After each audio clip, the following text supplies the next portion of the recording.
दीजिए। कर दिए सर। कर दिए, ओके। तो टॉपिक हमारा क्या है sir? Business environment. Second topic हमने कर रखा था, फर्स्ट टॉपिक हमने कर लिया, और थर्ड टॉपिक हमारा है बिजनेस इन्वायरमेंट। बिजनेस इन्वायरमेंट का मतलब क्या होता है? इन्वायरमेंट का मतलब होता है बेसिकली, हालांकि लोग इसमें आगे कंफ्यूज कर देते हैं, लोगों को, बच्चों को कंफ्यूज कर देते हैं, बट इन्वायरमेंट का जो बेसिक मतलब होता है ये होता है बिजनेस के बाहर का माहौल। कहाँ का माहौल? बाहर का माहौल। बाहर का माहौल, इसको बोलते हैं इन्वायरमेंट। लेकिन आगे चल के लोग कंफ्यूज कर देते हैं कई बार, क्या बोलेंगे? इसको बोलेंगे एक्सटर्नल इन्वायरमेंट, इसको बोलने लगेंगे, अंदर के माहौल को बोलने लगेंगे internal environment. Basically internal environment नाम की कोई चीज होती नहीं है, क्योंकि इन्वायरमेंट का मतलब ही है एक्सटर्नल फैक्टर्स। जैसे मेरे कोचिंग का क्या इंटरनल इन्वायरमेंट है, हरी के दुकान का क्या इंटरनल इन्वायरमेंट है, दैट इज, वो इन्वायरमेंट है ही नहीं, उसके लिए नया शब्द खोजने की जरूरत है। लेकिन लोग बदमाशी कर जाते हैं, बाहर वाले को बोलेंगे एक्सटर्नल, अंदर वाले को बोलेंगे इंटरनल। नहीं नहीं नहीं, इन्वायरमेंट का बेसिकली मतलब होता है, इन्वायरमेंट शब्द अपने आप में एक्सटर्नल है। लेकिन चलो देखते हैं, जो आपकी बुक में होगा उसी के हिसाब से हमें चलना पड़ेगा, क्या कर सकते हैं हम लोग। ओके, अभी देखो, अच्छा, इन्वायरमेंट हमारे लिए बहुत इंपॉर्टेंट चीज है भाई, बहुत इंपॉर्टेंट चीज है। क्यों इंपॉर्टेंट चीज है? अभी जैसे देखो, बिजनेस को बहुत अफेक्ट करता है एनवायरनमेंट। एग्जांपल के तौर पे बोलता हूं, हरी कल को चार्टर्ड अकाउंटेंट बन गया और अपने दुकान को इसने प्राइवेट लिमिटेड में कन्वर्ट कर लिया, और बिहार में 5 जगह इसने ब्रांच खोल लिया। ये बताओ, क्या इन्वायरमेंटल चेंजेस है? नहीं सर। क्यों सर ये इंटर्न मतलब जो बोले तो ये तो सर, क्योंकि इससे कोई इफेक्ट, बाहर का इफेक्ट नहीं है सर इसमें। हाँ, इसको बाहर का इफेक्ट थोड़ी है। हरी ऑलरेडी उस दुकान का मेंबर है, उसने चार्टर्ड अकाउंटेंट कर लिया, एमबीए कर लिया, एलएलबी कर लिया, कुछ भी कर लिया, फिर बिजनेस को बढ़ाया। सर ये इंटरनल मैटर है। लेकिन लेकिन लेकिन डीमोनेटाइजेशन हो गया। अब डीमोनेटाइजेशन का इसके बिजनेस पे जो असर पड़ेगा, वो असर कहां से आया बताओ? Business environment sir. वो है बिजनेस इन्वायरमेंट का असर। ओके, इसके अलावा ले सकते हैं हम लोग, कोरोना भी, कोविड-19 फैल गया, इसके वजह से इसके दुकान पे कई बार हो सकता है पॉजिटिव असर भी पड़ता है, बहुत पे नेगेटिव। जैसे इसकी दुकान पे हो सकता है पॉजिटिव असर पड़े कि लोग, अब बहुत सारे लोग काढ़ा खरीदने के लिए या इम्यूनिटी बूस्टर्स खरीदने के लिए इसके दुकान पे एकदम आ रहे हो, ठीक है ना? तो जो लोग मान लो सैनिटाइजर्स बना रहे हैं, उनकी तो चांदी हो गई। हाँ सर।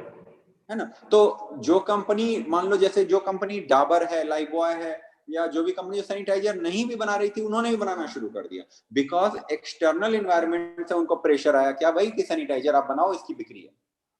समझे बात को? तो कई तरह का रहता है। चलो आगे देखते हैं, ये देखें इन्होंने क्या बोला है। Concept of business environment, the term business environment mean the total of all individual institution other forces that, हाँ हाँ हाँ हाँ, ये देखो, all forces that are outside the control of a business enterprise, जो हमारे कंट्रोल में नहीं है, जिसको हम कंट्रोल नहीं कर सकते, उसको हम लोग क्या बोलते हैं कि वो इन्वायरमेंट है। तो हम लोग किसको कंट्रोल नहीं कर सकते? हम लोग उसको कंट्रोल नहीं कर सकते जो हमारे बिजनेस के बाहर है। बिजनेस के अंदर जो चीजें हैं उसको तो कंट्रोल कर ही सकते हैं, ठीक है? अच्छा, सोशल होता है, पॉलिटिकल होता है, इकोनॉमिक है, लीगल है, टेक्नोलॉजिकल है, बहुत सारी चीजें होती हैं, हर तरह का एनवायरनमेंट होता है। ओके, जैसे अब देखिए क्या करके आगे सारी चीजें हम लोग पढ़ने वाले हैं। फीचर्स ऑफ बिजनेस इन्वायरमेंट, इसमें क्या क्या चीजें रहती हैं। देखो, मेन फीचर कैसे पता लगेगा कि ये बिजनेस इन्वायरमेंट है? पहली बात, ये एक्सटर्नल फोर्सेस होता है, यानी ये कहां से आएगा? आपको बाहर से आपके पास आ रहा है। इन्वायरमेंट वाली चीजें कहां से आ रही है? प्रेशर आपकी बाहर से, जैसे कोविड-19, जैसे कोरोना, जैसे, सॉरी दोनों तो एक ही चीज हो गई, जैसे जीएसटी, जैसे डीमोनेटाइजेशन, ये सब कहां से आ रहा है सर? बाहर से आ रहा है आपके बिजनेस पे, ठीक है? स्पेसिफिक होता है कभी कभी, और कभी कभी जनरल होता है। कभी कभी क्या होता है? स्पेसिफिक, और कभी कभी होता है जनरल। जनरल का मतलब क्या होता है? कुछ फोर्सेस ऐसे होते हैं जो किसी एक बिजनेस को ही प्रभावित करते हैं। जैसे फॉर एग्जांपल, अगर गवर्नमेंट ने स्टील पे अगर जो है जीएसटी का रेट बढ़ा दिया, तो क्या ये सैनिटाइजर बनाने वाली कंपनी को भी अफेक्ट करेगा?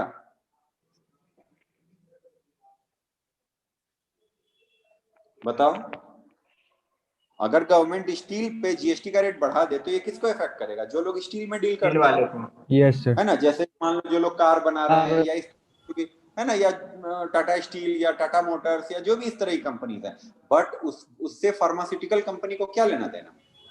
तो ये है स्पेसिफिक फोर्सेस जो किसी एक इंडस्ट्री, एक सेक्टर को, और कभी कभी तो ऐसा हो जाता है ना, किसी एक बिजनेस को ही इफेक्ट करता है। जैसे मान लो मेरा सिर्फ कोचिंग, मेरा टीसीजी, मेरे यहाँ पे कुछ ऐसे बाहर से इफेक्ट रहा है जिसने सिर्फ मेरे बिजनेस को इफेक्ट किया। मान लो फॉर एग्जांपल कुछ भी ले लो कि भाई मेरे जो मेरा कोचिंग है उसके बगल में फॉर एग्जांपल आप ले लो ठेका खुल गया। ठेका समझते हैं ना? हाँ सर, शराब का। हाँ हाँ बिल्कुल, क्यों नहीं। तो अगर हमारे कोचिंग के बगल में एक ठेका खुल गया, तो ये बताइए ये भी एक्सटर्नल है, यानी ये भी इन्वायरमेंट है, लेकिन क्या ये जनरल इन्वायरमेंट है, इसने सबको इफेक्ट किया या इसने सिर्फ मेरे कोचिंग को इफेक्ट किया? बताओ। सिर्फ आपके कोचिंग में। सिर्फ मेरे कोचिंग को इफेक्ट किया, समझ गए। तो जनरल फोर्सेस का मतलब वो होता है जो सबको इफेक्ट करता है। ये देखिए, जनरल फोर्सेस का मतलब होता है वो factors which effect all the enterprises, और स्पेशल फोर्सेस का मतलब होता है जो इफेक्ट करता है किसको? कुछ इंटरप्राइज, इंडिविजुअल इंटरप्राइजेस, जिसने सिर्फ मुझे इफेक्ट किया या जिसने सिर्फ कोचिंग इंडस्ट्री को इफेक्ट किया। समझ गए बात को? तीसरी बात, बिजनेस एनवायरनमेंट की जो चीजें होती हैं वो आपस में इंटर रिलेटेड होती हैं। आपस में क्या होती हैं सर? Inter related. इसका मतलब क्या है समझ लो, इसका मतलब भी समझ लो कि जैसे मान लो फॉर एग्जांपल अगर हेल्थ केयर की अवेयरनेस बढ़ेगी, जैसे रामदेव बाबा आए, उन्होंने क्या बोला? सबका स्वस्थ रहना जरूरी है। या फॉर एग्जांपल कोविड आया, कोविड में आपने क्या सीखा सर? इम्यूनिटी अच्छा होना जरूरी है। क्या सीखा आपने? इम्यूनिटी अच्छा होना चाहिए। इम्यून सिस्टम अच्छा। तो कोविड के आने के वजह से अब देखो इम्यूनिटी अच्छा होना जरूरी है, तो आपने क्या किया? कोल्ड ड्रिंक पीना कम कर दिया, आपने बाहर चाउमीन खाना कम कर दिया, या आपने कोई भी ऐसे चीज का, आपने सिगरेट पीना, जो लोग पीते हैं उन्होंने सिगरेट पीना कम कर दिया, बिकॉज इससे फेफड़े पे नुकसान होगा। तो कहीं ना कहीं क्या हो रहा है कि आई एक चीज और उसने कई सारे इंडस्ट्री को सब आपस में मिला जुला है, सब आपस में मिला जुला है। एक बात मैं आपको बताऊं, अगर फॉर एग्जांपल ले लो, अगर इंडिया और ईरान का झगड़ा हो जाता है, या इंडिया जहां से भी तेल इंपोर्ट करता है उस कंट्री से इंडिया का झगड़ा हो जाएगा, झगड़ा हो जाएगा तो तेल की कीमत बढ़ जाएगी, क्योंकि वो महंगे दाम पे इंडिया को तेल देगा, या वो देगा ही नहीं, हमें किसी और से तेल खरीदना पड़ेगा और हमें महंगे दाम पे तेल मिलेगा। नतीजा क्या निकलेगा? देश में तेल की कीमतें और बढ़ जाएंगी, 100 रुपए लीटर, 150 रुपए लीटर हो जाएगा। उससे क्या होगा सोचो, आप घुमाते जाओगे तो आपका दिमाग हिल जाएगा। उससे क्या होगा? उससे लोग बाइक चलाना कम कर देंगे या कार चलाना कम कर देंगे। इससे क्या होगा सर? बाइक और ट्रांसपोर्टेशन कार कम की हो जाएगा। कीमतें गिर जाएंगी। हाँ सर। जब बाइक और कार की कीमतें गिरेंगी, बाइक और कार चलना कम हो जाएगा, तो बाइक और कार की जो इंश्योरेंस करती है जो कंपनी, उसके बिजनेस पे असर पड़ेगा। हाँ सर, उसका भी पैसा कम हो जाएगा। उसका उसका वहां पे वो लोग कंपनी में छटनी करने लगेंगे। अच्छा, फिर ले लो, जब बाइक और कार लोग कम चलाएंगे तो लोग ज्यादा क्या चलाएंगे सर? लोग साइकिल पे आ जाएंगे। बहुत सारे कंट्रीज में बहुत लोग साइकिल पे आ चुके हैं आज के डेट में, या चाहे वो पब्लिक ट्रांसपोर्ट पे। या पब्लिक ट्रांसपोर्ट पे आ जाएंगे। तो जो बस बनाने वाली कंपनी है उसका बिजनेस बढ़ जाएगा, जो साइकिल बनाने वाली कंपनी है उसका बिजनेस बढ़ जाएगा, जो बैटरी से चलने वाली बाइक या साइकिल बनाती है उसका बिजनेस बढ़ जाएगा। जब उसका बिजनेस बढ़ेगा तो एक्साइड कंपनी क्या करती है बताना जरा? बैटरी बनाता है। एक्साइड कंपनी का जो है जो बिजनेस है वो आप समझ रहे हैं बात को कि कहां, अब देखोगे तो आपको यार ये क्या चल रहा है, सब एक दूसरे से रिलेटेड है। अच्छा, अभी हमने 2-3 बातें पढ़ी हैं, पॉलिटिकल, सोशल, इकोनॉमिकल। मैं आपको एक बात बताऊं, ये सब भी आपस में मिक्स हो जाता है। कैसे मिक्स हो जाता है? पॉलिटिकल से फॉर एग्जांपल, पॉलिटिकल जब ये आया, नरेंद्र मोदी की सरकार आई, तो ये तो पॉलिटिकल इन्वायरमेंट में चेंज है, क्योंकि पहले कांग्रेस थी अभी बीजेपी है। ये कौन सा चेंज है बताओ? ये कौन सा इन्वायरमेंट है, पॉलिटिकल या कोई और? पॉलिटिकल। लेकिन मोदी जी के आने से क्या हुआ? जीएसटी आ गया, डिमोनेटाइजेशन आ गया। हाँ हो सर। सकता है अगर कांग्रेस की गवर्नमेंट होती तो डिमोनेटाइजेशन अभी नहीं आता। तो पॉलिटिकल चेंज ने किसको इफेक्ट कर दिया? इकोनॉमिक चेंज को। Economic change. हाँ सर। और सुनो अभी कहां, इकोनॉमिक चेंज की वजह से क्या हुआ? लोग पेटीएम करना शुरू कर दिए एक दूसरे को, फोन पे का इस्तेमाल। आज एक बात बताओ ना, 4 साल जब भी मोदी जी ने ये किया था डिमोनेटाइजेशन से पहले, कितने लोग थे जो फोन पे और पेटीएम यूज करते थे? ये बता दो। बहुत कम सर। और आज कितने लोग यूज कर रहे हैं? बहुत ज्यादा। यानी टेक्नोलॉजिकल चेंजेस आ गए। और हाँ ये सर। फोन पे, पेटीएम की वजह से आज ढेर सारी ऑनलाइन कंपनियां बिजनेस कर रही हैं। सारी कंपनियां क्या कर रही हैं? ऑनलाइन पेमेंट ले रही हैं। तो आप देखोगे अगर ना, तो आपको लगेगा यार तो हर चीज एक दूसरे से जुड़ा हुआ है। तो इसको हमने क्या बोला सर? सब क्या है आपस में? Inter related. समझ में आई बात? हाँ सर। अगला पॉइंट पढ़िए, क्या है? Dynamic nature. Dynamic nature. ये शब्द तो मुझे बहुत पसंद है। डायनेमिक, ये वर्ड ही अपने आप में बड़ा सुंदर वर्ड है। मैंने आपको डायनेमिक का उल्टा बोला था, स्टैटिक। क्या बोला था मैंने उल्टा? स्टैटिक। स्टैटिक। डायनेमिक मतलब होता है जो, जिसमें चेंज आता रहे। हर दिन चेंज है, हर दिन चेंज है। आज आपने कोई चीज सीखा, कल पता लगे वो बदल गया, नई चीज आ गई। जैसे जीएसटी। जीएसटी आपने आज पढ़ लिया तो आप ये नहीं कर सकते 6 महीने बाद भी यही जीएसटी रहेगा। नो, 6 महीने बाद हो सकता है जीएसटी चेंज हो जाए, पूरा का पूरा चेंज हो जाए। आज जिस चीज पे 18% जीएसटी है, कल उस पे 12% होगा, परसों वो एग्जम्प्ट भी हो सकता है। समझ रहे हैं बात को? तो डायनेमिक मतलब होता है एवर चेंजिंग, जो हर दिन चेंज होता है। स्टैटिक मतलब जो है जैसा है वैसा ही है। तो बताइए, बिजनेस इन्वायरमेंट चेंज होता रहता है या फिर बिजनेस इन्वायरमेंट एक जैसा रहता है? चेंज होता रहता है। चेंज होता रहता है। आज से 5 साल पहले लोगों ने सोचा भी नहीं था कि ऑनलाइन बिजनेस भी कोई चीज। मैंने 10 साल पहले ले लो, लोग जैसे आज के डेट में जितने बिजनेसमैन है, सबको सबसे बड़ा खतरा किससे हो चुका है? अमेजॉन से, ऑनलाइन। फ्लिपकार्ट। यार हर चीज बेच देते हैं, मतलब मजाक बना रखा है। अब तो पेंट्री का जो सामान है वो भी बेचने लग गए, अमेजॉन पेंट्री आ गया है। हाँ सर। मतलब अब उनको आटा चावल दाल भी बेचना है, कल को अमेजॉन वेजिटेबल्स भी बेचने लग जाएगा। 5 तो मिनट यानी में डिलीवरी। क्या हो गया है ना, डायनेमिक है सर। कल तक आप सोच रहे थे कि मेरा बिजनेस तो हमेशा ऐसे ही चलता रहेगा, आज जितने कस्टमर है, फिर आप देख रहे हो 2 दिन के बाद यार कस्टमर आने क्यों कम हो गए? कस्टमर इसलिए कम हो रहे हैं बिकॉज सारे कस्टमर कहाँ जा रहे हैं आज के डेट में? Online online. खरीद रहे हैं। आज से कुछ साल पहले की बात मैं आपको बताता हूँ, जब मैं दिल्ली में था, मैंने वहां पे देखा है मोबाइल दुकान में कस्टमर्स की भीड़ लगी होती थी, और लोग मोबाइल खरीदने के लिए वहां पागल रहते थे, और मोबाइल दुकान वाले खूब कमाते थे। आप दुकान में जाकर के बोलते रहोगे भैया मेरे को मोबाइल चाहिए, भैया मेरे को मोबाइल चाहिए, आपको कोई देखने वाला नहीं है। इतनी बिक्री चल रही है, सारे सेल्समैन बिजी हैं वैसे ही। आज के डेट में जानते हो क्या है? आप किसी मोबाइल की दुकान पे चले जाओ, सारे सेल्समैन तो खाली बैठे हुए हैं। एक देखने जाओ 4 दिखाएंगे। हाँ, आप मैं 4 दिखाएंगे नहीं, आप एक सिंगल कस्टमर घुसो, 4 सेल्समैन आपके ऊपर टूट पड़ेंगे। ऐसा लगा कि आप दब के मर जाएंगे उनके नीचे। ऐसा आकर के सर ये सर इधर, सर इधर, सर। अरे क्या यार, क्योंकि कस्टमर है ही नहीं उससे ज्यादा, तो लोग बैठे हुए हैं वहां पे। आपको दया आएगी देख, मैं आपको बताऊं, अगर आप गलती से भी किसी फिजिकल दुकान, मतलब जो दुकान में चले गए ना मोबाइल के, आपको उन पे दया आएगी, नहीं यार खरीद ही लेते हैं यार, इतना कैसे किराया निकालता हो, क्या कर खरीद लेते हैं। इतनी दयनीय हालत है उन लोगों की।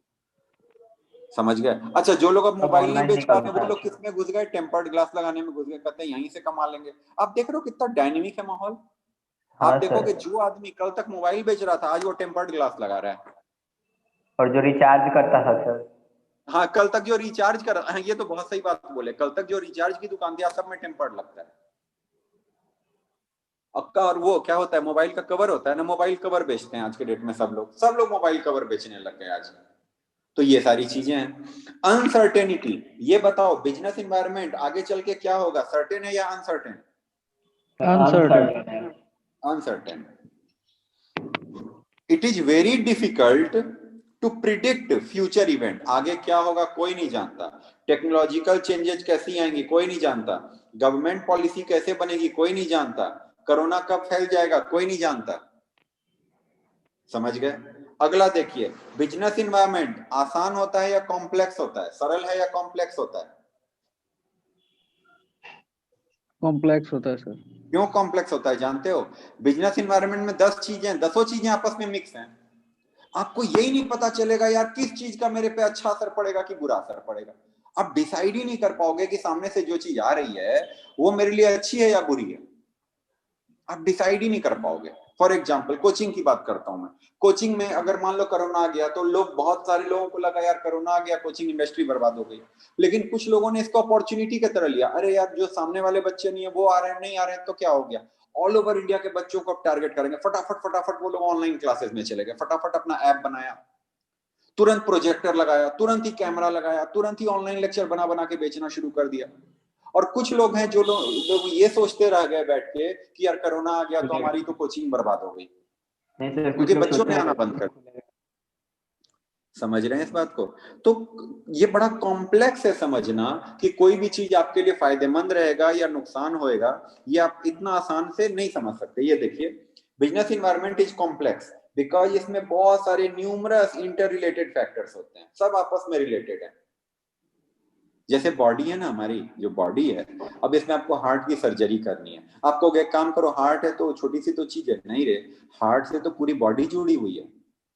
तो इसीलिए कहते हैं हार्ट की सर्जरी जो कार्डियोलॉजिस्ट होते हैं उनका काम सबसे कठिन है, न्यूरोलॉजिस्ट हैं, कार्डियोलॉजिस्ट हैं, ये लोग का काम सबसे कठिन क्यों माना जाता है? एक ऑर्थोपेडिक वाला बंदा है, पैर में आपके चोट लग गई, उसने आपका पैर ठीक किया, बताओ उसको कोई चिंता है कि अगर ठीक नहीं होगा तो आदमी मर जाएगा? नो सर, कोई दिक्कत नहीं, अरे ठीक नहीं होगा तो अधिक से अधिक क्या होगा, पैर में थोड़ी रह गई चोट, ठीक है जिंदगी। लेकिन अगर कोई लंगड़ा कार्डियोलॉजिस्ट लगेगा। है वो कहेगा कोई बात नहीं, हार्ट ही तो गया, बाकी तो बॉडी काम कर रही है ना।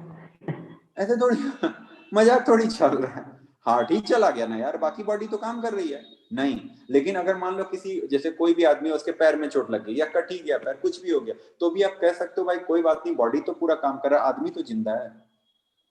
लेकिन जो हार्ट है वो ज्यादा कॉम्प्लेक्स है, जो ब्रेन है वो ज्यादा कॉम्प्लेक्स है, अगर इसमें पंगा आ गया तो पूरी बॉडी खत्म। समझ रहे हैं बात को? तो इसीलिए कुछ चीजें बहुत कॉम्प्लेक्स होती हैं क्योंकि उससे बहुत सारी चीजें जुड़ी होती हैं। रिलेटिविटी, रिलेटिविटी का मतलब क्या होता है सर? एक दूसरे से जुड़ा कोई हुआ भी है। इन्वायरमेंट, कोई भी इन्वायरमेंट आपके लिए हो सकता है इंपॉर्टेंट हो सकता है दूसरे के लिए इंपॉर्टेंट ना हो। जैसे फॉर एग्जाम्पल अभी दिवाली का त्योहार आ रहा है, छठ का त्योहार आ रहा है, दिवाली का त्योहार किसके लिए इंपॉर्टेंट है? सर जो दिया वगैरह बेचता है सर, दो लाइट दिया वगैरह, बेचने वालों के लिए इंपॉर्टेंट हो गया, मोबाइल बेचने वालों के लिए इंपॉर्टेंट हो गया, है ना? कार आप बेचने एक वालों के लिए। बताओ, जो लोग फोन रिचार्ज का दुकान खोल के बैठे, हम लोग के लिए भी सर। आपके लिए भी नहीं? आपके लिए कैसे इंपॉर्टेंट है? दिवाली में आपकी बिक्री बढ़ती है क्या? पूजा का सामान सर। हाँ, पूजा का सामान बिकेगा। लेकिन बताओ मैं मोबाइल रिचार्ज कराता हूँ, मुझे दिवाली से क्या लेना देना? ऐसा थोड़ी है दिवाली है चलो 2 बार रिचार्ज कर लें। एक काम करते हैं, दिवाली है 4 नया नंबर ले लेते हैं। ले लीजिए। बताओ ऐसे कोई करता है क्या? बताओ ऐसे कोई करता है क्या? टेम्पर्ड ग्लास नहीं सर। लगाने वाले के लिए क्या लेना देना दिवाली से, उसको बताओ। बहुत सारे बिजनेस ऐसे हैं जिसको दिवाली से कोई मतलब नहीं है, दिवाली में उसकी सेल नहीं बढ़ती। आप जूता दिवाली में चप्पल। नई घड़ी खरीदोगे, नया पंखा ले लोगे, नया फर्नीचर ले लोगे, लेकिन दिवाली पे अपने मोबाइल में से पुराना टेम्पर्ड हटा के नया टेम्पर्ड लगवा लोगे। सर घर के नहीं पर्दे सर। चेंज किए थे, सोचे मोबाइल का पर्दा भी चेंज कर दें। हाँ, लेकिन आप बोल सकते हो सर दिवाली में लोग नया मोबाइल खरीदते हैं, नया मोबाइल खरीदेंगे तो जरूर नया टेम्पर्ड लगवाएंगे। तो देखो मैंने बोला ना कॉम्प्लेक्स है, पता नहीं चलता किस पे क्या असर पड़ेगा। अच्छा, मेडिसिन दुकान पे क्या असर पड़ेगा दिवाली का? मेडिसिन शॉप पे? हाँ, आई डोंट थिंक कि कोई असर पड़ेगा, बिकॉज दिवाली से मेडिसिन शॉप का क्या लेना देना? बोलिए आप पटाखा बात को। से सर हाथ पैर जलेगा, फिर दवाई बिकेगा। हाँ, फिर यहीं पे देखो वो बात आ जाती है कॉम्प्लेक्सिटी, क्योंकि इन्वायरमेंट इतना कॉम्प्लेक्स है कि आपको जा करके वो ही बताए तो बताए, हम लोग तो बाहर से नहीं समझ पाएंगे कि भाई उस पर असर पड़ेगा कि नहीं पड़ेगा। वही लोग बताए तो बताए, वो लोग बताएंगे हाँ सर जानते हैं ये होता है वो होता है। दिवाली में लोग कई बार जल भी जाते हैं, बहुत सारे लोगों को धुआं से ये एलर्जी हो जाती है, अस्थमा हो जाता है, फिर दिवाली के बाद सेल बढ़ती है, ये वो। अब हमें क्या मालूम भाई, तुम बताओगे तो हम जानेंगे। So it's very complex but relative. लेकिन कुछ लोग हैं जिनका बिजनेस तो गजब बढ़ता है दिवाली में, जैसे कौन? मिठाई वाले, उनका बिजनेस तो 4 गुना 5 गुना भाग जाता है। बोलिए बात सही है कि पटाखा नहीं? वाला। हाँ हाँ बिल्कुल बिल्कुल, तो है ना। अब पटाखे वाले तो खैर बात ही नहीं, उनका तो बिजनेस ही दिवाली पे चलता है। तो खैर इसीलिए अच्छा, इसीलिए कहने का मतलब है कि ना कि जो इन्वायरमेंट है वो सबको बराबर इफेक्ट करे ऐसा जरूरी नहीं है। कुछ को रिलेटिव कॉन्सेप्ट है, किसी को कम, किसी को ज्यादा, किसी को बिल्कुल नहीं। कोरोना आया तो कुछ लोगों को बहुत ज्यादा इफेक्ट कर गया, कुछ लोगों की बिजनेस बंद ही हो गया, कुछ लोगों पे थोड़ा असर आया, कुछ लोगों पे बिल्कुल असर नहीं आया। आप एक बताओ, मेडिसिन वालों को तो और फायदा हो गया, मेडिसिन वालों को तो और फायदा हो गया, किराना दुकान पे कोई असर नहीं आया और बहुत सारे बिजनेस तो बंद हो गए। Got my point? सर बिल्कुल असर किस पे नहीं पड़ा होगा। बिल्कुल बिल्कुल असर किस पे नहीं पड़ा होगा सर, कोविड आप से? कह सकते हो मेडिसिन वालों पे, अगर पड़ा भी है तो उस पर पॉजिटिव असर पड़ा, उस पर नेगेटिव आई पॉजिटिव असर डोंट पड़ा नो। हाँ सर। नहीं नहीं, नेगेटिव भी पड़ा होगा, पूछो क्यों। कोरोना के वजह से बहुत लोग जिनको ऑपरेशन कराना था, कुछ कराना था, उन्होंने टाल दिया है कि कोरोना खत्म होगा तब ऑपरेशन कराएंगे, तो दवाई वालों का भी बिजनेस घटा होगा। आई डोंट नो कि कोई ऐसा होगा जिसपे सर बिल्कुल दवाई असर वाला नहीं, का बिजनेस 6 महीना खूब चला है सर, हम लोग बैठे बल्कि हुए चला हैं। है। हाँ हाँ, पता नहीं यार। ये किराना वालों पे बोल सकते हो, शायद उनके बिजनेस पे कोई असर नहीं पड़ा। ये सर किराना शुरू वाले में का। लोगों ने ज्यादा खरीद लिया था, बाद में तो वो धीरे धीरे सेटल हो गया। शुरू में तो सबने ज्यादा खरीद लिया था ना, लेकिन बाद में तो धीरे धीरे अब थोड़ी कोई ज्यादा खरीद रहा है, तो उनका बिजनेस जितना रहा होगा उतना ही चल रहा होगा। खैर जो भी है, अब चलिए हम क्यों पढ़े बिजनेस इन्वायरमेंट के बारे में। एक बिजनेसमैन बिजनेस इन्वायरमेंट के बारे में क्यों जानना चाहेगा, उसको क्या बेनिफिट है। तो देखिए क्या बेनिफिट है। सबसे पहली बात, अपॉर्चुनिटी आइडेंटिफाई कर सकते हो तुम कि मेरे लिए कोई अपॉर्चुनिटी है या है नहीं कि है। नहीं? जैसे कोरोना आया, तुमको तुरंत तुम्हारा दिमाग एक्टिव हुआ, भाई कोरोना आया तो क्या बनाएंगे, सैनिटाइजर। कोरोना आया तो क्या बनाएंगे, मास्क। कोरोना आया तो क्या बनाएंगे, फेस शील्ड। फटाफट फटाफट फटाफट। कोचिंग वाले कोई टीचर, जैसे मान लो कोचिंग के 3 टीचर हैं, 3 टीचर हैं, एक टीचर ने कोरोना में बिजनेस ही बंद कर दिया, दूसरा टीचर कोरोना में बिजनेस को रोक के बैठा हुआ है, इसने पढ़ाना ही छोड़ दिया है, बाहर निकल गया मार्केट से। दूसरा टीचर है, कहता नहीं जब बच्चे आएंगे तब पढ़ाऊंगा, अभी तो कुछ नहीं कर सकते। तीसरे ने फटाफट क्या करा, ऑनलाइन क्लासेस शुरू कर दी, ऑनलाइन शिफ्ट कर गया। तुरंत ऑनलाइन पे वो शिफ्ट कर गया। अभी एक बात बताइए, उसने अपॉर्चुनिटी देख लिया कि कोरोना में भी एक अपॉर्चुनिटी है। अभी सिर्फ पटना के बच्चे जानते हैं, अगर मैं सही से अभी काम कर लूं, सही से काम कर लूं, तो मुझे पूरे नॉर्थ इंडिया के बच्चे जानने लगेंगे। क्या बात समझ रहे हैं। इसको बोलते हैं फर्स्ट मूवर एडवांटेज। क्या बोलते हैं इसको, फर्स्ट मूवर एडवांटेज। यानी पहले पहले कौन मूव कर गया। हम लोग बोलते हैं ना, early bird get the worm, जो सबसे पहले जागेगा वो पाएगा। आईजू वगैरह सर कर गया। हाँ, बायजू वगैरह कर गया इसमें। बायजू है, आपका कौन है, अन अकेडमी और वेदांतु। वेदांतु, ये सब आ गए इसमें। Friendly sir. तो फर्स्ट मूवर मतलब होता है कौन सबसे पहले, सबसे पहले जो सबसे पहले माहौल समझ लेता है, वो सबसे पहले रिएक्ट कर लेता है, जो सबसे पहले रिएक्ट कर लेता है उसको सबसे पहले बेनिफिट हो जाता है। समझ गए। एक बात देखो, मारुति उद्योग ने सबसे पहले समझ लिया था, मारुति वालों ने, कि इंडिया को छोटी गाड़ियों की बहुत जरूरत है। कौन सी गाड़ियों की, छोटी गाड़ियों की। मिडिल क्लास के लिए छोटी गाड़ियां। और उसने लॉन्च किया था मारुति 800। क्या लॉन्च किया था सर, मारुति 800। वो दिन है और आज का दिन है। मिडिल क्लास के लोगों का लीडर है अगर कोई, तो मारुति। हुंडई की भी इतनी गाड़ियां नहीं बिकती, टाटा की भी इतनी गाड़ियां नहीं बिकती जितनी मारुति की बिकती है, क्योंकि उसने सबसे पहले समझ लिया इस बात को, उसने सबसे पहले समझा था। जो सबसे पहले समझेगा वो सबसे पहले एक्शन लेगा, जो सबसे पहले एक्शन लेगा वो मार्केट का राजा बन जाएगा, किंग होगा। बता है। इंडिया में भी देखो, जितने लोगों ने ऑनलाइन बिजनेस शुरू किया था, फ्लिपकार्ट ने सबसे पहले चालू किया था। बाकी लोग बाद में, बहुत लोग आए, स्नैपडील वाले आए, बहुत लोग आए, लेकिन फ्लिपकार्ट का जितना बिजनेस पकड़ गया उतना किसी और का पकड़ा गया। अगर अमेजोन के बाद आप दूसरा देखो तो आपको फ्लिपकार्ट ही दिखेगा,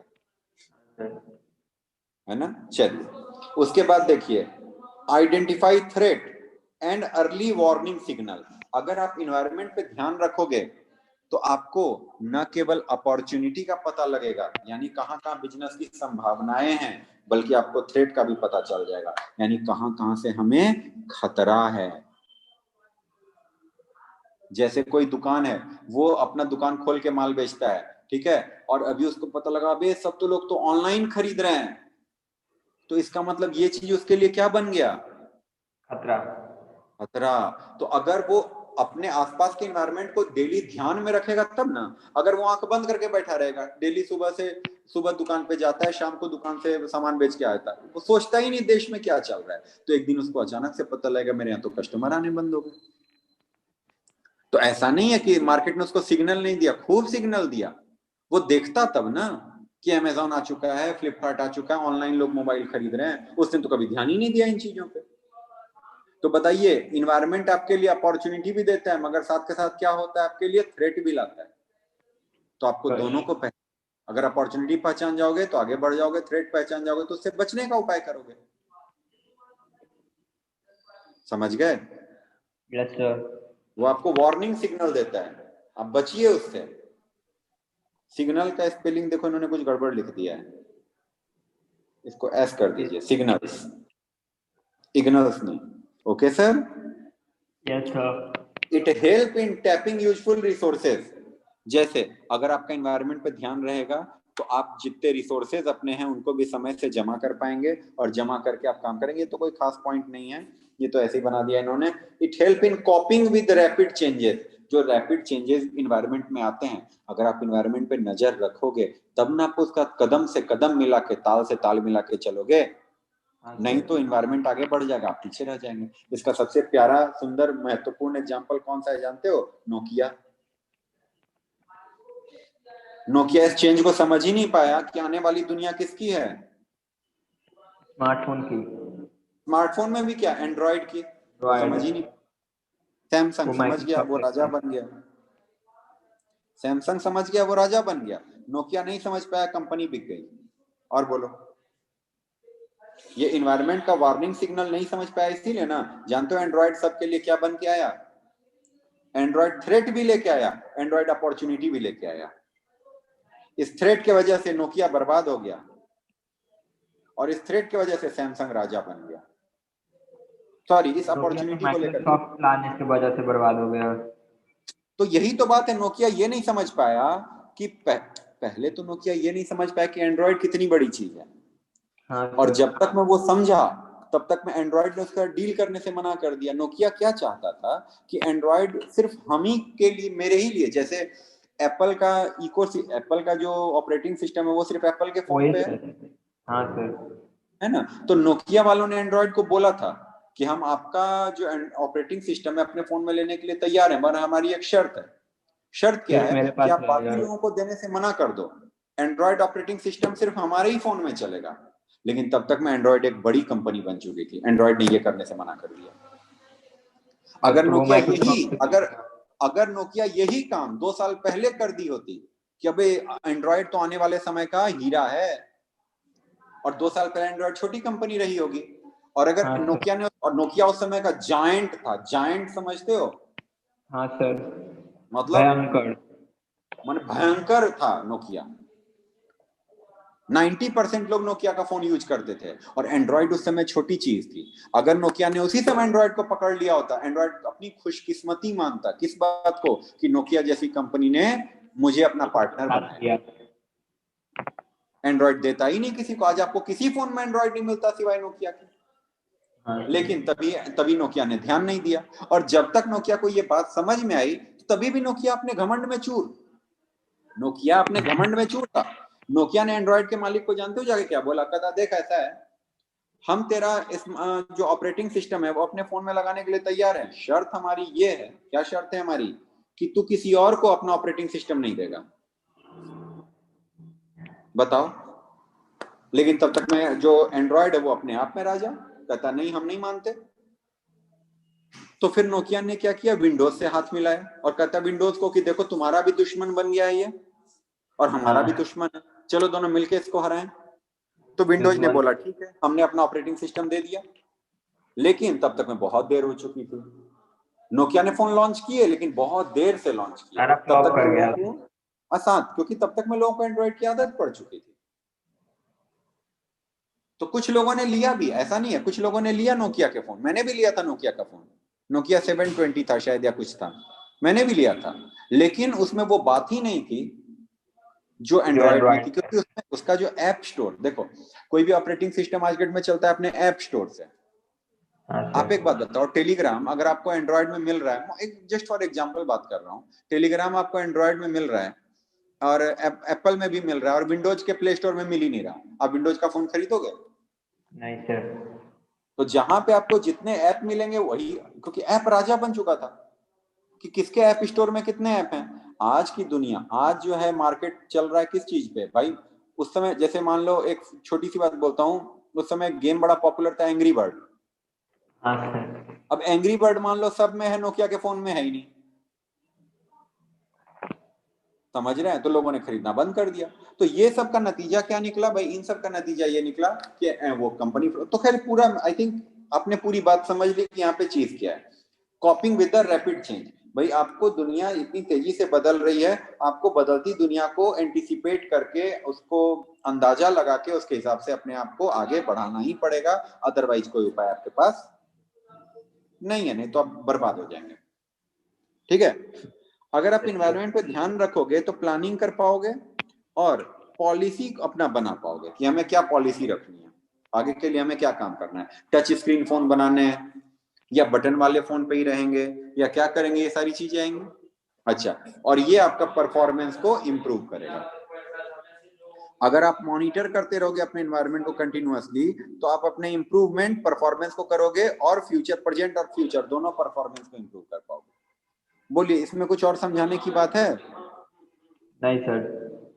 अब जैसे देखो एक दो क्वेश्चंस हैं, आप बना सकते हैं। Give an example of inter relatedness of business environment. आप लिख दोगे कि सर मोदी जी आए वो पॉलिटिकल इन्वायरमेंट था, लेकिन उनके आने से नोटबंदी आई है, इन्वायरमेंटल इन्वायरमेंट है, तो ये देखिए दोनों आपस में रिलेटेड है। समझ गए बात को? हाँ सर। चलिए, अपॉर्चुनिटी और थ्रेट क्या होती है समझ गए? हाँ सर। अच्छा, कॉम्प्लेक्सिटी क्यों होती है बिजनेस एनवायरनमेंट में? ये सब सिंपल क्वेश्चन है। चलिए, अब बिजनेस एनवायरनमेंट कितने प्रकार के होते हैं? मीटिंग 2 ही मिनट का बाकी है। 2 ही मिनट का बाकी है, तो एक काम करते हैं, फिर एंड करके रीस्टार्ट करो। ठीक है, एंड करते हैं भाई हम यहाँ से, फिर रीस्टार्ट करते हैं।